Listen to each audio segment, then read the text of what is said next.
Hello नमस्कार मैत्रिणींनो, माझ्या यूट्यूब चॅनेलवरती तुम्हा सर्वांचं खूप खूप मनापासून स्वागत आहे. आणि माझ्या चॅनेलचं नाव आहे यशस्वी व्लॉग. तर खूप दिवस झाले, जवळजवळ 1 महिना झालेला असेल मी व्हिडिओ टाकलेला नव्हता आणि काही ताईंनी खूप मिस केलेला आहे मला. तर 1 महिन्यापासून व्हिडिओ न येण्याचं कारण तुम्हाला सांगते. तर आता लग्नसराई चालू आहे आणि खूप घाई गडबड असल्यामुळे आणि शिवणाचा लोड भरपूर असल्यामुळे मी व्हिडिओ बनवू शकले नाही, कारण टाईमच भेटत नव्हता शूट करायला देखील आणि व्हिडिओ बनवून टाकायला देखील. तर म्हणलं चला आज आपल्या ताईंना काहीतरी वेगळं दाखवूया. तर मी हा ब्लाऊज जो आहे तो स्टोन वर्कचा ब्लाऊज आहे.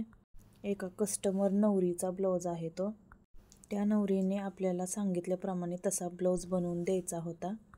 तर बघा, त्यासाठी मी आधी ब्लाऊज पूर्ण शिवून घेतलेला आहे आणि त्यावरती स्टोनचं काम चालू आहे माझं. तर मी स्टोन वर्क कसं करते ते बघा. तर ही जी काही चिटकवायची क्रीम आहे ना, त्या क्रीमने आधी मी चिटकवून पूर्ण घेत असते आणि त्यानंतर त्याच्यावरती आपल्याला जे स्टोनलेस किंवा बॉललेस, स्टोन वर्कसाठी आपल्याला बॉललेस, स्टोनलेस आणि हे भिंग असतात ना छोटे छोटे, ते लागतात आणि छोटे छोटे कुंदन पण लागतात. आपले काम करण्यावर आहे. यामध्ये खूप काही साहित्य असतात, खूप व्हरायटी असतात. तर जो तो ब्लाऊज बघून आपल्याला डिझाईन बनवायची असते, त्यानुसार ते साहित्य वापरलं जातं.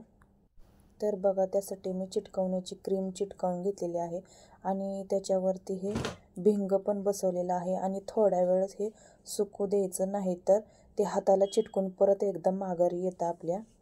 मग थोडंसं सुकल्यानंतर त्याच्या कडेने आणखीन एकदा ती क्रीम वापरून नंतरनं मी बॉललेस लावलेली आहे.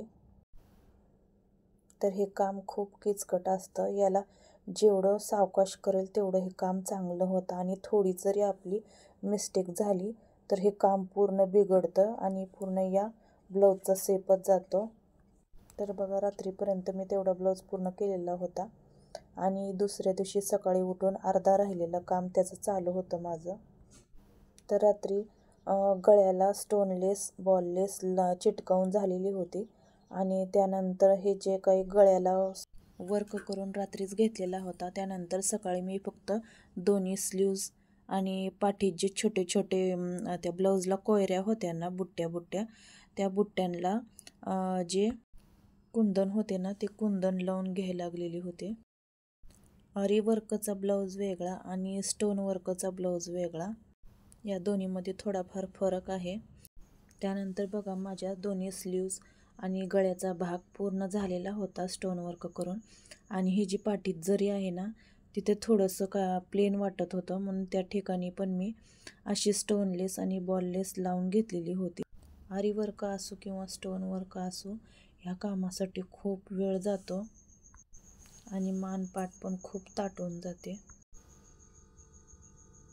तर बघा, आता मी ही क्रीम लावून घेतलेली आहे आणि त्या ठिकाणी आता बॉललेस, स्टोनलेस लावून झालेली आहे माझी. आता बॉललेस मी एका रेषेत लावून घ्यायला लागलेली आहे. ते व्यवस्थित बसली पाहिजे याची काळजी घ्यावी लागते.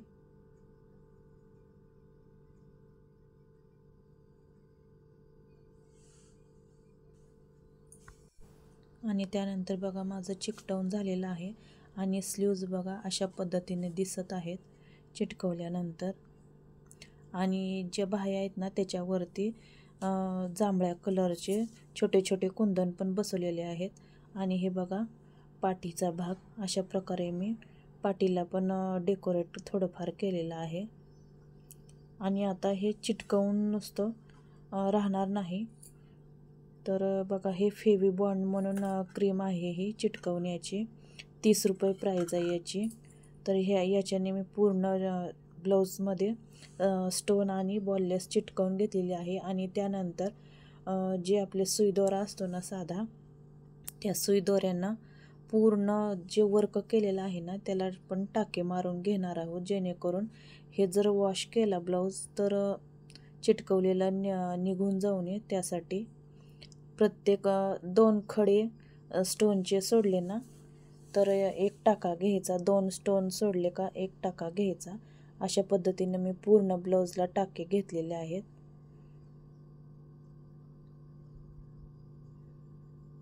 दोन पदरी दोरा करायचा आहे आणि सुरुवात इथून केलेली आहे मी गळ्याला.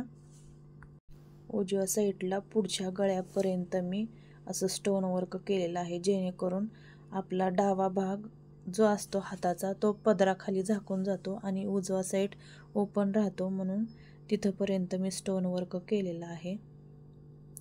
आणि आता असं पूर्ण ब्लाऊजला मी टाके मारून घेते.